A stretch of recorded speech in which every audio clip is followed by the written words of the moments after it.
Welcome to the recording for week 3 of Visual Basic Programming, and you can see that week 3 runs from August 26th through August 30th. A couple of things before we jump into that. First, on the assignment directions. What I've started to do on different assignments, I'm going to, the ones that are more difficult to understand, I'm going to put together a little video that talks about the directions. So this was for week 2. For week 3, there's one assignment you're turning in. I don't think it's going to be very challenging for you to understand how to do it, so I'll just explain it in this lesson. But later on, when we do the actual programming stuff, you'll be able to find directions for many of the assignments in this announcement. Also, file names. I've mentioned this a number of times, the importance of correct file names. For instance, you might have an assignment that has a worksheet that you download, and the worksheet might just be called VB2.1. Well, that doesn't tell you what that assignment actually is, or tell me what that assignment actually is. So what you would do is you might save it as Week 3 Flowchart Worksheet, if that's what it is. This is just an example. You would save it with that exact name, then you would know exactly what it is if you ever had to get back to it. Now for this class, there was in the week 2, there was an assignment, the research other alternatives. There's the perfect name that you would call it, or you could have called it week 2 research other alternatives. Some way that you know exactly what it is in case you have to go back to it. And I'll show you what I mean by the file names in a minute. So file names are really important. I had some students turn in this research other alternatives. They turn it in as my work. That was the file name they used. Well, that doesn't tell me anything, except that it's the work from some student.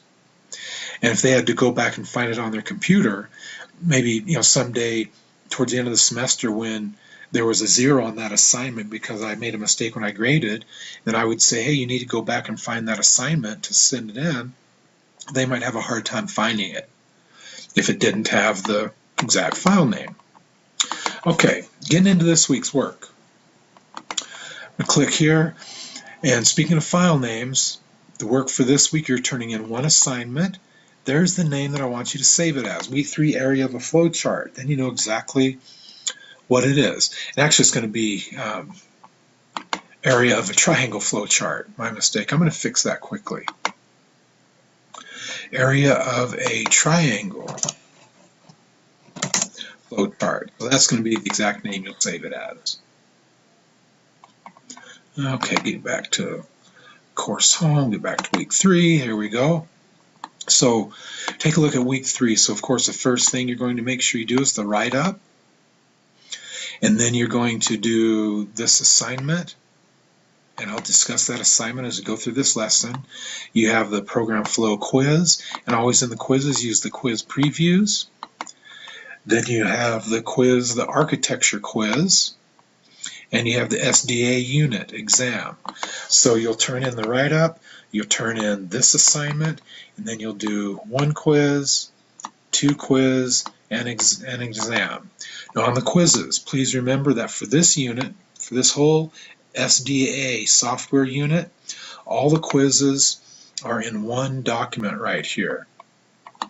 So there's the program flow quiz, and the architecture quiz is down below. So all the quizzes previews are there. On the unit exam is really small. The unit exam is just 2 questions. So your exams really count no more than the quizzes. Some exams are small, some are larger. So there's the exam preview. So we're going to jump right into section C, because this is going to cover section C and D, but the first thing you want to do, of course, is look at the write-up. So in the write-up, now by now you should know how to correctly submit the write-ups. If you're in doubt, go up here to Weekly 2 write-up, and I have the directions in there. But by now you should know how to do these. All right, in section C of the SDA unit, explain what program flow is. In the example of adding 2 numbers, what is the way that method 2 is different from method 1? In programming, what is the purpose of a flow chart? Describe how an event-driven program operates, and what do you need to do for the area of flowchart assignment. So those are the 5 things that I want to make sure I cover when I go through section C. So as you look at section C, here you can see that somebody is probably making some cake or cornbread or something like that. And of course, many of you have probably cooked before, and when you cook, you follow specific steps. How many eggs to put in, how much milk to put in, how much flour to put in, and when do you put that in? That all makes a difference, right? The whole process, the steps you take. Well, same thing with programming. In programming, there's something called program flow, or the way that the program moves along, the way that it flows. And what program flow is, the steps involved, is that in programming, programmers need to think about the steps involved and then arrange them in the efficient order before they create the code. So this line right here, this is what program flow is. So programmers think about it, what the steps are, then they arrange them in the best order to make the program run. In this section on program flow, you're going to understand the basics of program flow, draw a simple flow chart, arrange tasks in an order, explain event and event-driven programming, discuss differences between sequential and event-driven programming. So we're going to start looking at program flow. This is what's called a flow chart. And you can see a flow chart has these different boxes, ovals, things like that, and they make certain things happen. You put different steps in here. So for instance, if you're going to add two numbers together on your calculator, of course you're going to start, then what's the first thing you're going to do? You're going to input the first number, right? And what do you think you do? What would be the second step? Second step, you're going to input second number. I'm going to fix my typing here. Third step, you're going to add first and second numbers. I'll just put add numbers since it won't take much more. You're going to add the numbers together. That's a step you have to do. Then what's another step you want to do?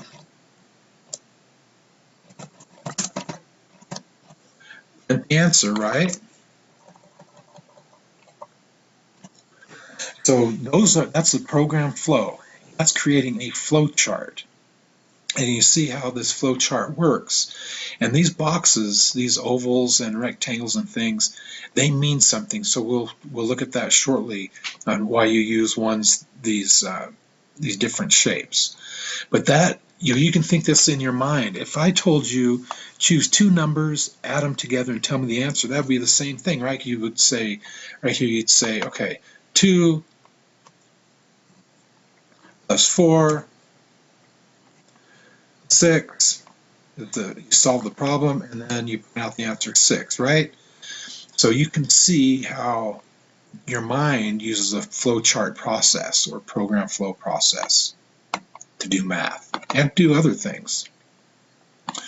So adding two numbers. So this is actually how that works out, but there are two methods. So this first method is the one that we just looked at. So what's the first number? What's the second number? Add the numbers, print the results. So so in method 1, there are 4 ways to do that.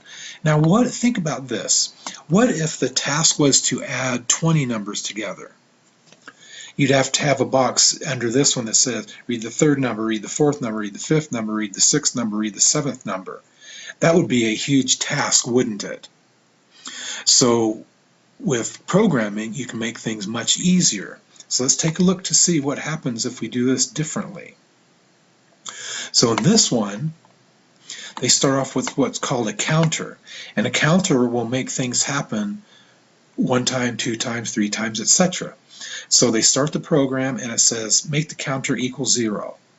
Then it goes down here. Is the counter less than 2? Yes, the counter is 0, right? So if the counter is less than 2, then it's going to see put in the first number, add an increment to the counter. So they put in the first number, then the counter ends up being number 1. So now right here goes back here and it says, is the counter less than 2? Well, yes, the counter is 1, so it is less than 2, so it has to go yes again. It won't go no. So it goes yes, and then they put in a second number.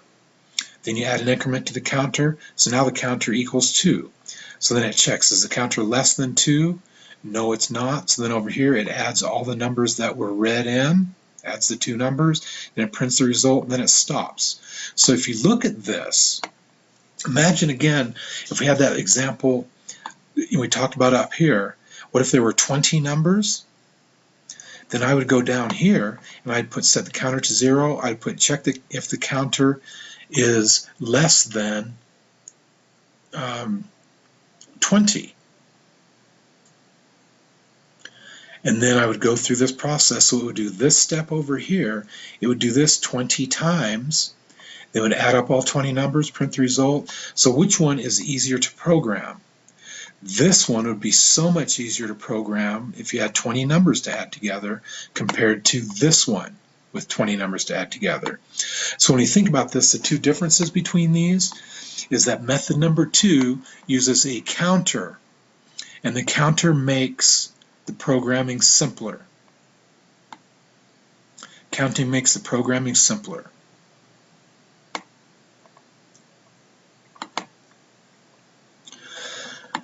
And now talking about flow charting. So you could listen to this presentation, hit the word start, or you can read the copy. I'm just going to look at the copy. So what programs do, they illustrate their problems or their programs in the form of what's called a flow chart. And as you know, most people, they understand a problem when they see it rather than hearing a description of it.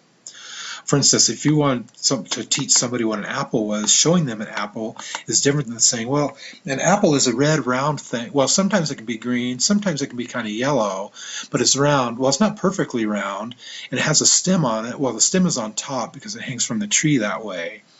And then it has this kind of a fuzzy thing on the bottom where the flower used to be when it first came out as a bud, and it has a peeling on it. Well, it would be really hard to describe an apple, but if I showed an apple to someone, they would know what it was, right? So seeing things is really important. So a flow chart allows you to see things. It reveals the sequence of the events that the computer must go through to solve the problem. Different shapes mean different things. So you look at the different shapes. So terminal block, that's the start and the end, so that's an oval. Input block, or output block, that is I think it's called a parallelogram, a rhombus. So that was one that had the diagonal sides. Then an action block, a process block, is a rectangle. So those types of things need to keep in mind. And finally, decision point has a certain shape. And we'll look back at a flow chart just to see what these things mean. The directions, use an arrow for the directions. And if you have a flow chart that goes to different pages, then you use symbols to denote that and all of that. So if we think about programming, we use pictures to demonstrate steps. And this talks about programming. So you can go ahead and create this program, but you're going to do one in a minute. And this program that they're talking about down here is asks if a number is divisible by 2, etc.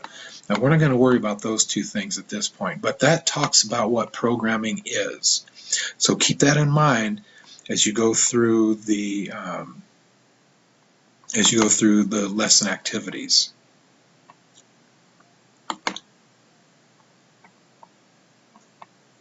Because here we are back in programming. All right, let's think about what sequential flow is. Sequential flow is when things flow naturally from one part to another. That's sequential, meaning in steps. So can you guess the next number here? 2, 4, 6, 8, obviously 10. And the way this problem is working is that it's taking the first number, then adding 2, then adding 2, then adding 2, then adding 2.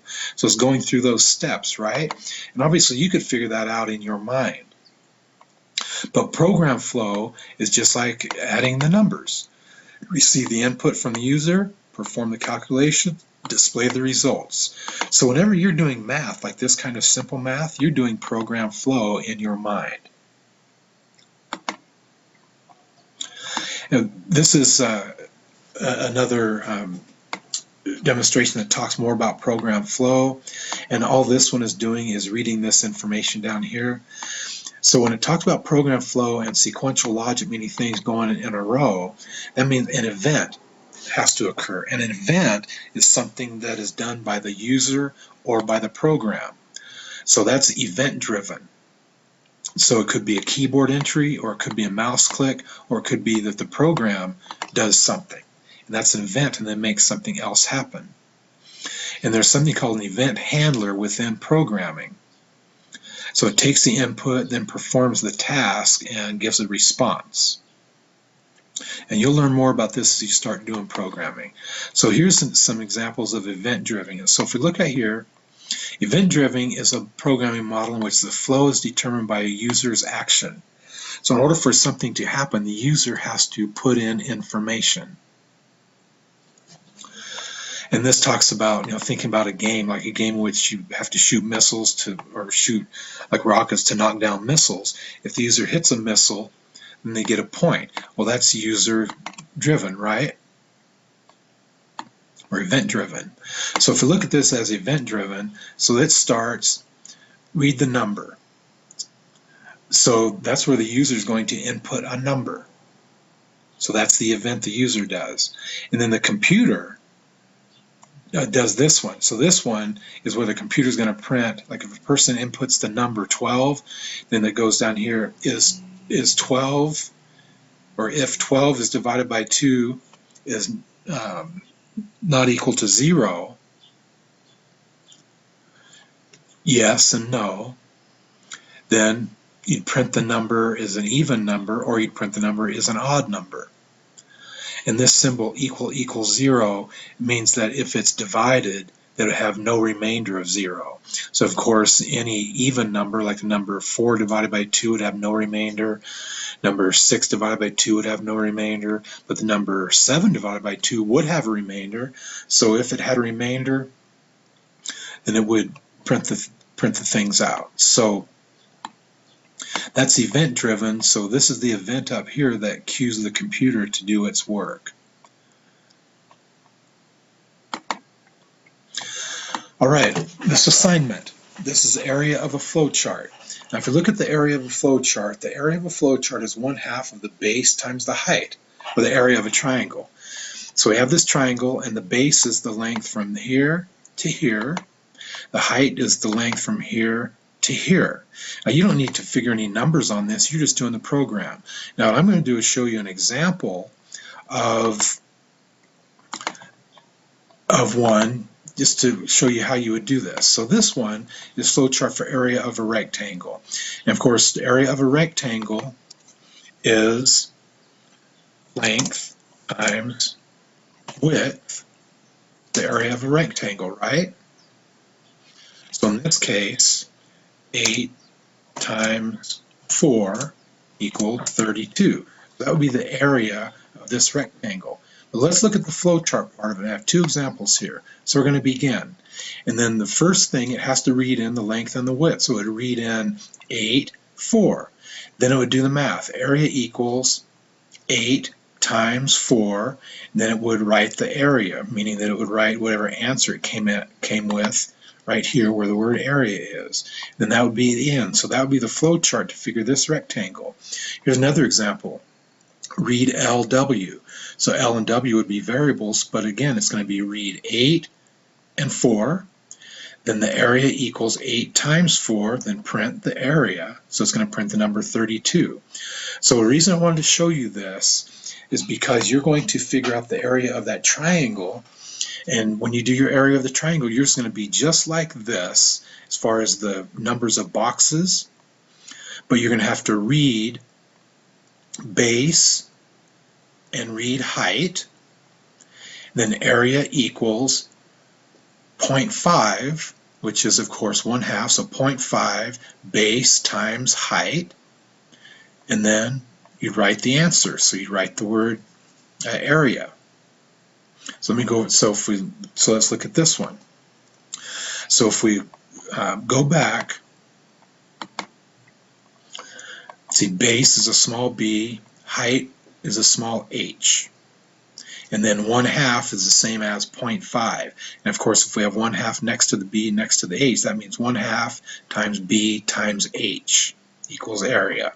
So now if we go back to our example, when you do yours, begin, then you're going to have you're going to want the person to input B, H. Then you're going to have area, which is A equals 0.5 times B times H. Then print A, and then stop. And that's going to be the flow chart to figure out base times height. Then if a person ran this program, they'd put the numbers in and then would figure out their answer for them. So you're going to create a flow chart similar to these, and I created mine.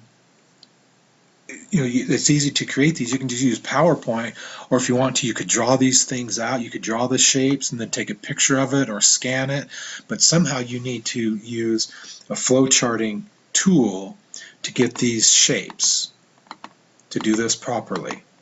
And you can send it to me as an attached image file. You could do it, as I said, you could do it in PowerPoint, because when you go to PowerPoint, right up here at the top in PowerPoint, you can see you can make different shapes, or you can even draw your own shapes. So however you want to do it, if you want to send it to me as a PowerPoint, that would be fine. Whatever you send it as, make sure you save it with the right file name. Okay, so that's that assignment. And then now here's a real complicated flow chart. So you can kind of look at this, and it, you know, they have the key over here, the different things that happen. So this would be if somebody is calling to place an order over a telephone. So then it would start right here, and then it goes through, and there are a lot of yes-no decisions that have to be made, right? Look at all those steps. So you can look through that, and you can answer some of the questions down here, see if you can get some of those right. Okay, finally the program flow quiz, and as I said before, make sure you look at the quiz previews before you do the program flow quiz. Okay, so that's section C. Let's make sure we answered all these. Program flow, an example of adding two numbers. What is the method 2 and method 1 are different? What is the purpose of flow chart? Talked about that. Event-driven program operates. We talked about that. What do you need to do in the area of flow chart assignment? On the area of flow chart assignment, you're going to create a flow chart that will figure out the area of a triangle. That's what you do, and then you turn it in as an attached file. Okay, section D, 3 most common types of software architecture. How many computers are there in a single architecture? What do servers do in client-server? 2 advantages of client-server, 2 advantages of multi-tier architecture. So let's jump into section D. So section D is all about architecture. And just like a house has to have architecture, meaning the structure of it, the plan for it, the blueprints, same with the program. It has to have architecture, and computers, the way computers work, they have to have architecture. So that's what we're going to be looking at. So in software development, the programmer is the architect, meaning that you create the blueprint for the program. And there are 3 different types of architecture for computers. There's single-tier architecture, client-server architecture, and multi-tier architecture. And that's really what's called software architecture. So there are 3 common types. And what we're going to do is we're going to learn about single-tier, client-server, and multi-tier architecture. A single-tier is one computer needed to operate the program. So I'm sitting here at my laptop, and I can pull up my calculator, and I can do math right on my own computer, not having to have my computer access the internet or anything like that. So that's single architecture. Same thing like with using Microsoft Office on my computer. I can use that program without having to go out to another computer somewhere. Now, one difference is if I use Office 360, which is cloud-based, meaning that the information is stored on a server somewhere, then that's client-server. But single architecture is only one computer, and the computer has the information that might be stored in the database. They have the application, meaning like Microsoft Word, and they have the user interface, which is the program itself. Or the work they do is all on that one specific computer. So that's single architecture, single tier. And they spelled this wrong. This should be tier instead of tire, so single tier architecture. Here's a little quiz, so go ahead and give that a shot. Now, client server. Client server is where there are at least two computers, and in client server, you use your client machine, meaning like computer sitting on your desktop, and it goes somewhere else. Perfect example for you for client server is accessing this class. These classes are not stored on your computer; they're stored on a computer, probably in Herndon, Virginia, which is where K-12 is located. So you get into your computer, put in a command, and it goes via the internet to Virginia to the K-12 servers and delivers what you want. So client server is where you have computers or workstations that run programs, but they have to access a server or a computer somewhere else that has the files. So servers, they manage the files and printers and things like that. And clients have to use the servers in order to get the resources. Here's a good example of using a bank. Like I use US Bank, their online component. So I access it from my PC, but my bank information is not sitting on my PC. My bank information is sitting on the server at the bank, and probably not even at my local bank. Who knows where it is? So you can see how client server works. But the server manages files and printers and such. That's client server. Now, some advantages of client server. There are lots of advantages. All the data is stored in the servers, and the servers have more security to them rather than your home computer probably doesn't have much security. Servers have better control access and resources. Since data is centralized, updates to the data are easier. So you can imagine at K-12 for our classes, if you had all your classes on a DVD that you loaded onto your computer, imagine if a change happened in a course. We'd have to get that information to every individual student. K-12 would have to get that to how many thousands of students K-12 has. But since it's on a server, K-12 can just make the change on that server and then everybody can see it. Client servers also, there's friendliness of the user interface, easy to use. People are used to using keyboards and mice and things like that. It functions with multiple clients of different capabilities. So you can see that there are lots of advantages to client-server architecture. Next one is multi-tier. Now, multi-tier is when you have an intermediate. Now, this says your friend. Actually, this should say tier instead of tire. Again, a mistake there. And I've sent that in a couple of times. The last couple of years I've done this class, and obviously it hasn't been changed. But in this one, there's kind of a middleman. It'd be sort of like if you wanted to get corn from, like here in Grand Junction, we have really good corn grown in Olathe, Colorado. And if I wanted to get Olathe, Colorado corn, I have two choices. I could drive to Olathe to get it. That would be sort of like the client server, right? Well, actually, three ways. I could grow my own corn. That would be just like the client. I just grow corn in my backyard. Second way to get corn, I could drive to Olathe to get it. That would be like the client server. The third way to get corn is I can go to City Market to get it, because City Market gets it from the farmer, so I go to that middleman. So it would be like I would be the client who wants corn, City Market would be the middleman, this middle tier, and then the farmer in Olathe would be the server. So you can see how this kind of operates. Now, multi-tier, there can be many different tiers. There could be lots of people in the middle. So that's why it's called N tier, meaning that N could be any number. So in this case, it's just N is 1, meaning there's 1 in the middle, but it could be 2N, 3N, 4N. 4N would have 4 computers in the middle. But in multi-tier, there's different process logic that is used, and the data is stored, the computer data storage and data access are stored on different computers.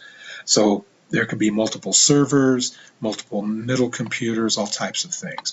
And chances are, that banking applet that I talked about a minute ago, or actually even K-12, chances are that it's a multi-tier architecture. So you might, when you log into your K-12 classes, you might log into a server that's in Herndon, Virginia to log in, but then that server goes to different servers in Herndon, Virginia to pull your classes. Now, some advantages to multi-tier: improves the application performance and scalability, means that they can add more servers if they have more users, more clients. Resolves development issues.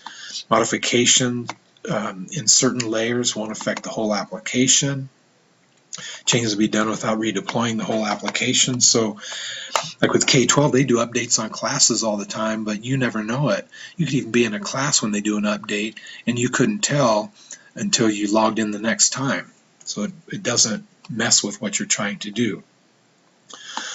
And the connection to the database has been established once in the application, that doesn't need to be established again. So those are some advantages of multi-tier. We're almost finished, so hang in there. So answer that little quiz question. The architecture quiz, make sure you do that. Here it is, and of course the quiz previews are up above. Flashcards, there's a little bit of practice. It might help you remember a little bit more about this whole SDLC unit. Then finally, the unit exam. It isn't worth 50 points. It's worth a lot fewer points because I threw some questions out. I include a lot of the exam questions in the write-ups. So, unit exam, there's the exam preview here, and then you do the unit exam. So this week will go pretty fast for you. Just to refresh though, remember this week you have the write-up to do, the flowchart assignment to do, and that's the name you're going to save it as. So whether you turn it in as a Word document, as a PowerPoint, whatever it is, PowerPoint might be easy to do because you can easily do the pieces to it. Flowchart quiz you're going to do, architecture quiz, and then finally the unit exam. So that's what this week amounts to. Not a lot of work. I think with watching this recording and doing the flowchart work and everything, you could probably wrap this week up in about 2 hours, I would think. So that's all for you. Get your old work turned in, get this week's work done, then you catch up with the old work. And actually the best way to do it would be to catch up with the old work first, then get this week's work done. Our live sessions are on Tuesday, so remember to attend. Thanks for watching, everybody. Talk to you later. Bye.